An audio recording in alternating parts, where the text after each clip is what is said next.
Hello, ladies and gentlemen. It's a chess show on Pod TV. My name is Sasha Star, and today we have our esteemed guests. First of all, Professor Ken Regan, welcome to the show. Thank you very much for having me on. Welcome to my home. so, Okay, welcome to your home. Exactly. That's great. And then we have also Dan. Welcome to the show, please. Hi, Sasha. Hi, Ken. Yeah. I should have actually say that first of all, Dan Fleetwood and well-known international master of and distinguished professor. and distinguished professional correspondence. Yeah, Yes. well, it's good to have a day job. Yeah, that's great. And so we are now into a new continuation of chess tournaments. Now Magnus Carlsen is playing Rapid and Blitz tournaments, and so the chess world is moving ahead after this incredible candidates tournament. There is something what. Why we should value this present system of the world championships, although Carlsen, probably the strongest player of all time, is not playing there because of the value of each result, each move, in fact, of the country's tournament is incredibly important. Whereas, like other tournaments, strong tournaments like Vacancy and others, okay, they're playing, so here's one result, there's another, not so strong move, or maybe even weak move, or so. That's not resulting in really much. But in candidates tournament, everything is in front of you, everything is very important. I'm surprised now in this World Chess Tour. The no American grandmasters are playing. I would understand that Caruana and Nakamura probably league their ones from the candidates tournament, but Wesley So, Shankland, there are a number of grandmasters. Flashing tours. You have the Champions Chess Tour, Carlsen circuit, playing on chess.com right now. Play-in tournament started yesterday. So the Americans you referred to are playing there. Yeah. Okay, so there is abundance of tournaments. Everybody's playing, and so we have a good time. Ken, what you are watching these days? Well, I've been watching Carlsen again, as you said. I'm gonna try to trend this maybe towards some things that come up in correspondence chess, but I'm gonna begin with just a little bit of fun. I get serious on the third game that I'm gonna show a little bit more. So let me share. Let's see, share entire screen, and this one, and here we go. Okay, so now, so I saved some games of our departed, much loved, and playing chess again, former world champion Magnus Carlsen. So I want to showcase his new ideas in the great reopening for both sides, or what you might call the hyper Tuesday. The early one played on Tuesday, which he played very well in overall, being more on his time. So A5, definitely taking modern chess to new levels. And Alpha Zero has demonstrated that rookless like this can be surprisingly strong. So why not do them early in the games? Well, this, of course, would be like amateur players. And already the computer is saying that white should have done the obvious thing and played E4, attacking the rook. But players playing the Reti want to stick to their strategy. And Carlsen is only too happy to join the same. So, so now from this point on, Carlsen starts playing normal chess, and as white is not punished rook a6. It's actually a feature in the position. White is still a pawn ahead because white can take over the center, but can't really stop it. Even here, this should be a very good Grunfeld for type structure for white, but now the game is white's ahead, but it's becoming normal, and if you make a few missteps, then black's position. Now the rook on a6 makes a lot of sense. Black has equalized, and so now you're in the jaws of Carlsen at this point. So there you go. And not much to see here. Okay, so successful opening experiment by Carlsen. Well, he would repeat it in the next game. So now, if you're going to play hyper modern chess with accelerated ideas, might as well do it also for white. So here we go. Okay, so we play a4. I don't know, maybe it'll have a name after this. And rook a3. Okay, now you have 6. Okay, all right. This, by the way, this game again is against Igor Samonenkov, who is a serious grandmaster, 2,800 rated on chess.com, Blitz Chess. And Carlsen, very true to his ideas, goes about developing his pieces, London system with rook on a3. Maybe that will have a name. And okay, so he sacrificed rook. Okay, so now this may be silly, but wait till you see white's position in 15 moves. I know. A lot of sense. So the salient feature in this position is that white's bishop on f4 is better than black's bishop on c8, and this will give white undisputed control of e5. Okay, so we're playing. This is very, very. And anyone who plays, what's it, Ken, or I forget what the O'Kelly. I'm forgetting the name of it as white. The c3, d4, e3. I think a callless system. Yeah, the sure. Colley system. I'm sorry, that's what I meant to say. Colley system. Yes. So this is a very good Colley system for white positionally. Now white gets rid of the bishop, but now black's pawns. Now look, the e5 square is really undisputably in white's control.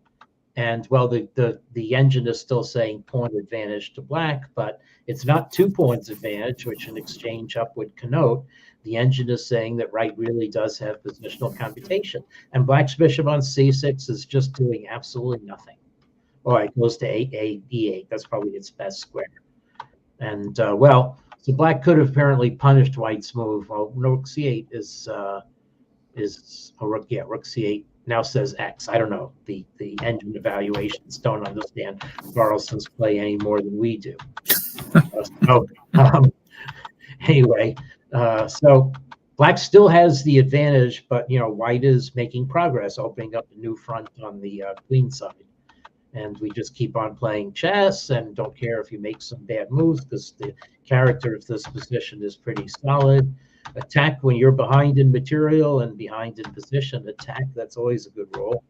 And so now white attacks, and so white just keeps on coming here. The fact that there's no rook should be to black's advantage, but actually white now has an army of very good pawns. And so Carlsen eventually outmaneuvers his opponent again. Does white have the advantage yet? No, it's just equal. But it'll be advantage pretty soon. Actually, no, this game ended in a draw. So solid draw. Mate on G2, and you're forced to take a draw. Yes, forced to take the perpetual. Okay, all right. So this is all a lead-in for me to say, well, what is Carlsen going to do at a real tournament? Okay, so against the world's top players, slower time control of some sort, in-person chess. Well, let's take a look. So here is his game in the Superbet Polish Rapid and Blitz, and so the rapid section of it. This is being played at a game 25 plus 10-minute, 10-second increment time controller, which is very stately for rapid chess. So beginning, you can play the knight off really into it, but no, instead Carlsen plays what you might call the accelerated English attack. So this is where I want to turn it over to Dan. Are ideas like this being looked at in correspondence chess? Do they get people out of book? So there are a lot of I haven't seen this particular idea, but there are a lot of ideas like this. Of course, white has the luxury of doing stuff like this. This should be an equal game. Mm-hmm. It is, and it still shows, in fact, as a slight advantage for white, but it may be that it's that throws black off the stride, because one thing about the knight off. So let me actually make this point. This is just a very interesting thing about the knight off. is that, okay, in some sense, it takes advantage of moves that white has made.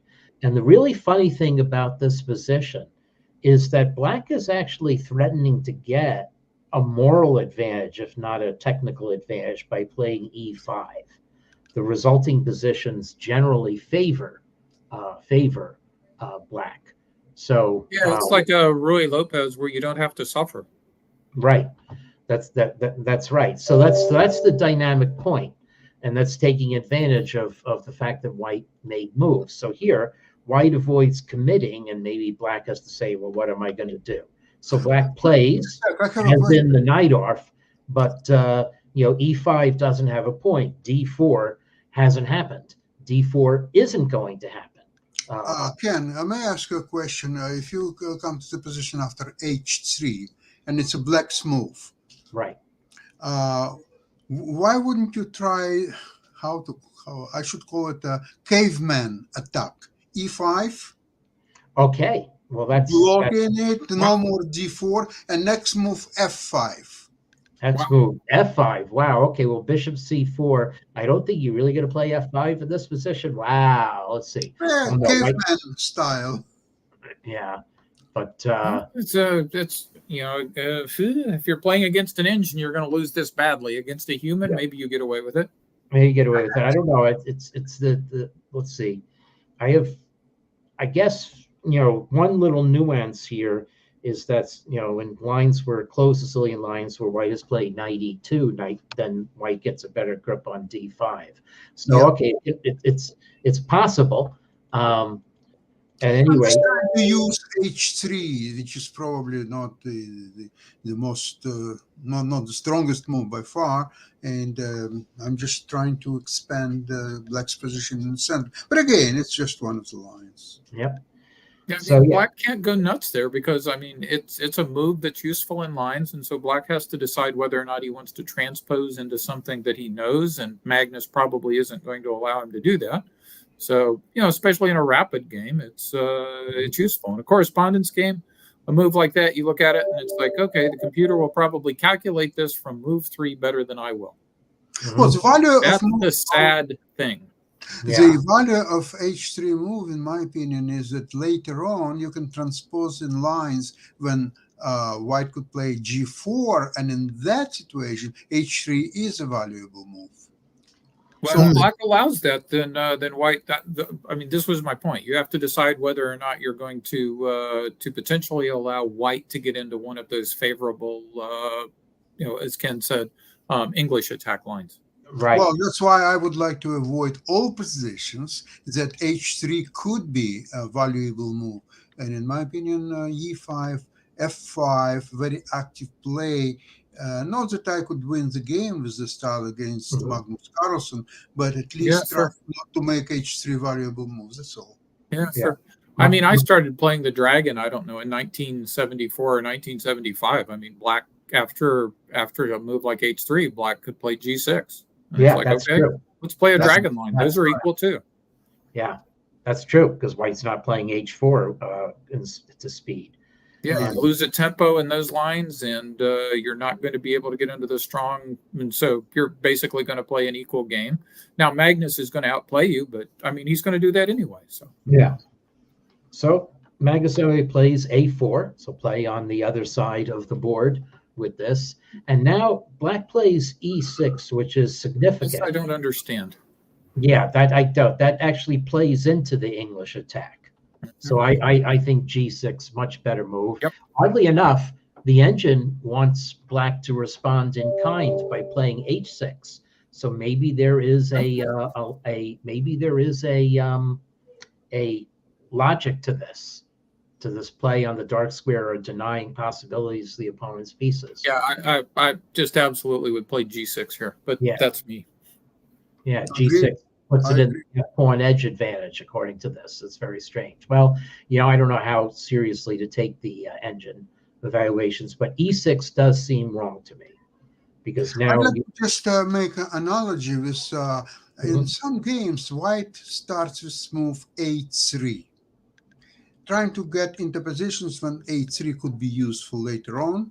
And you Yeah. know what's the best reply against h3? One grandmaster many years ago told me, on h3 you play g6, and that Mhm. makes h3 complete loss of tempo. In Blitz, I play G6 all the time against A3. Absolutely.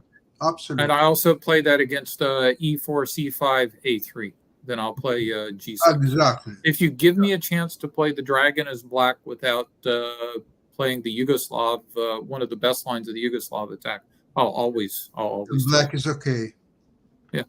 Anyway, I mean, black is okay here. He's just probably playing a line that he's not comfortable with. Right. And the funny thing is, black winds up playing a line that I experimented with. So the thing is, though, is that now, the Curies attack against e6, and black can't play e5 here. It's a loss of tempo.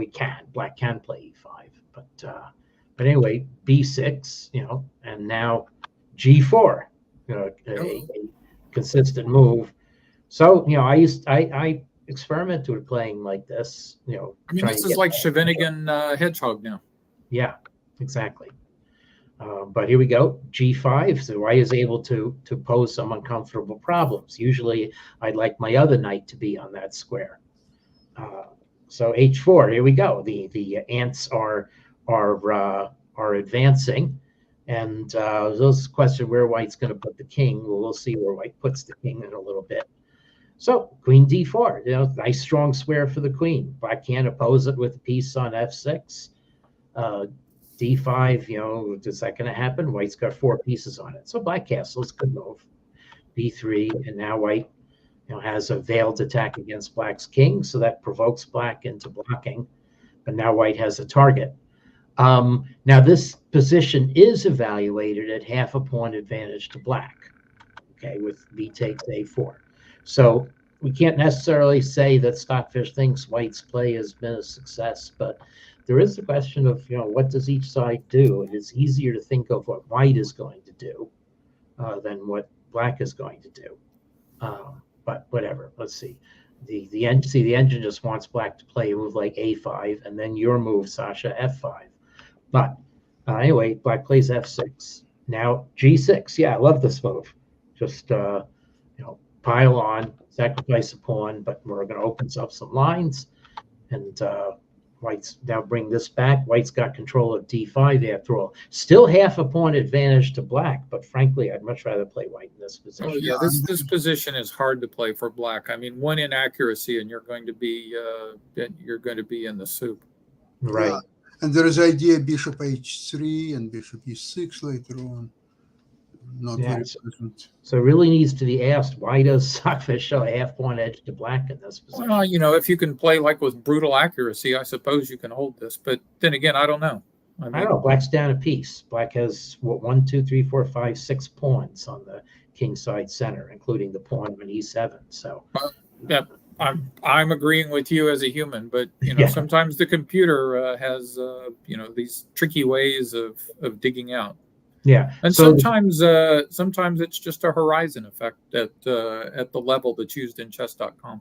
Yes, but here's the most particular point: the computer wants black to play a move that I, as a human, would say is suicidal. The computer wants black to play g4. What on earth is the point of that move? Okay, well, actually, there's also hash table stiction, which Stockfish, which is something that I concerned myself with beginning 17 years ago. So g4 doesn't look as attractive after the move is played as it was before. But nevertheless, black still has a little advantage. Whereas if I were reading one of Jacob Agard's chess columns, I would conclude that black has already lost. Black has lost his mind. No, I think this move prevents bishop h3. Well, I mean, it's absolutely prophylactic in that sense, but the prophylaxis usually means it delays the sorrow to come by a few moves. Maybe it is a horizon effect with Stockfish. Yeah, and this is only Stockfish 11 and it's light, so whatever. Anyway, so this says I'm wondering how much of this is in correspondence chess, but certainly we're seeing expansion in the bounds of chess, and that can't be a bad thing. So now we're going to get some mutual attack. Now black had to capture the beast on d5. White has better bishops, but black's knight is good, and can white marshal enough attacking force?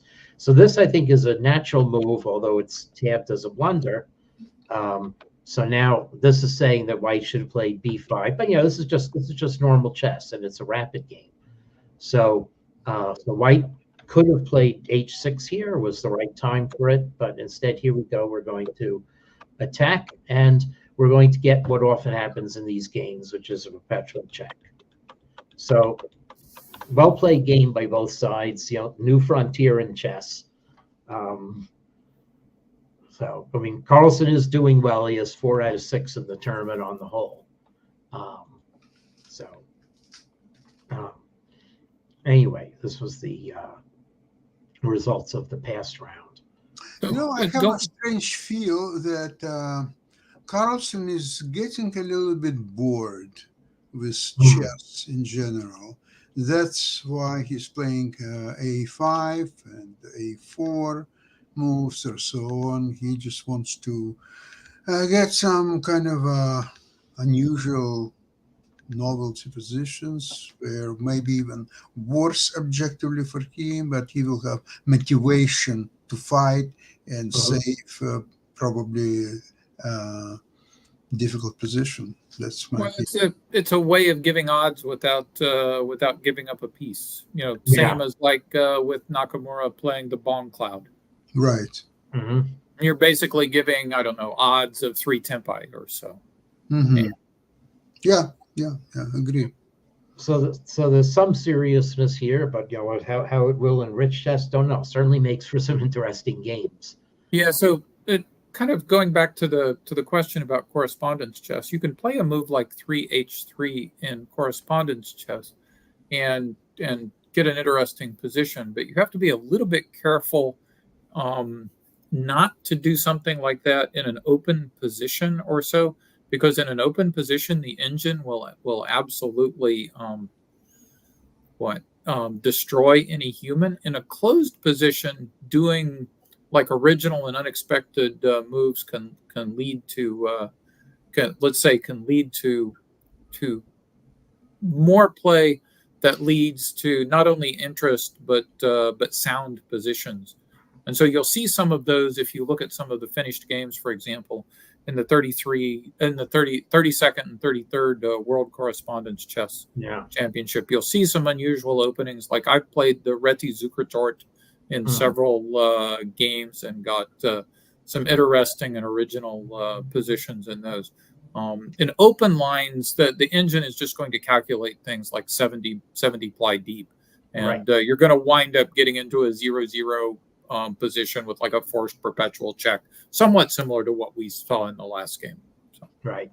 So here's an example of what you're saying from Carlsen, just played today. Another, you revive something from, I should say early 20th century chess, maybe. So 2 knights defense. Oh, hello. With serious old. Yeah. This is the Ulfstad, the Berliner Estrin. Yeah. So white plays, bishop. I mean, this is the opening that was used in the famous Estrin Berliner game of the best correspondence game of all time. Right. And which I guess we should point up for people now. And we just. I mean, it's now deviated, but Estrin Berliner is a game that in my youth I was just absolutely floored by, and it was one of the games that inspired me to play correspondence chess.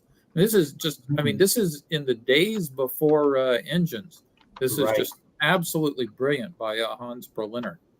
Yeah. So white plays the most challenging line, c3. And black gets an attack. Now, whether this attack can be refuted, I think maybe now it's established. Yeah, it can. It's I think around move 13 or so, white has an improvement. But it took many years to find that. But yeah, so we are on move 13 right here. So it might be this position. Yeah, somewhere around in here. But Yeah. Anyway, this game is just delightful. Yeah. So now we have a very, two pieces for a rook, and the question is, can white develop? And well, it's threatening mate. White has a defense to mate, sort of a very subtle one. But again, so white has to clog up with the bishop on h3. So both sides are attacking stuff. So anyway, This now is literally insane, and the guys are spending like weeks on this, right, calculating by hand. And look at Black's position now. I mean, is this a win or a draw? I mean, yeah, it's very much on the knife's edge. So whether white comes here, and now this is outside pass pawn is good in a king ending. So even pawns, he did have to lose a pawn, but the outside pass pawn is enough. White tries to reduce the material on the board, but and again get counterplay. But now the h pawn is actually a factor, and here white gave up. So anyway, okay, but so wait, where was I? Oh, this is yeah. So here we've deviated. So yep. So we've deviated, and so the engine does say that white is doing well here. So, but white has to keep on the gas pedal with queen h5. So a natural move like knight f3 gives away all the advantage. So now we have just a normal position. Black is down a pawn, however, has two bishops on an open board. So here's your open board situation, and right now Carlsen has the advantage. So okay, so black is down a pawn, but it's black calling the shots. Could have been calling the shots a little better by retreating to b6, so that the let's see. So the engine says that black should play here, and says the white is under such pressure that white should shed a pawn. So what about knight f4? Would that make sense instead of knight h6? Knight f4. It might hang something though. It's white takes it and just plays rook e1. I guess it helps. It's just equal. Yeah. Yeah. Okay. Anyway, so queen f6, white played knight g3, black played h6 instead.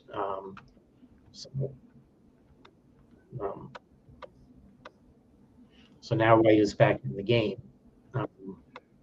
But two bishops against two knights. And wait, so let's see, what was the results of this game? It was a draw. So, whoa, okay. So yeah, there we go. I guess it's double slam because the engine says it's the only way for black to keep equality. So here we go. So white still hasn't developed. Now this should have been losing. And bishop e4, no? Bishop c6. Oh yeah, it's queen e8. Yeah, you have to stop white from playing queen e8. So this first, then bishop e4. So how did black manage not to crash through here? Yeah, you have to see bishop d3 check. Yeah, bishop d3 check and queen b6 instead of prophylactic move, but it gave white a tempo to engage. Wow, that's a narrow escape. Yeah. So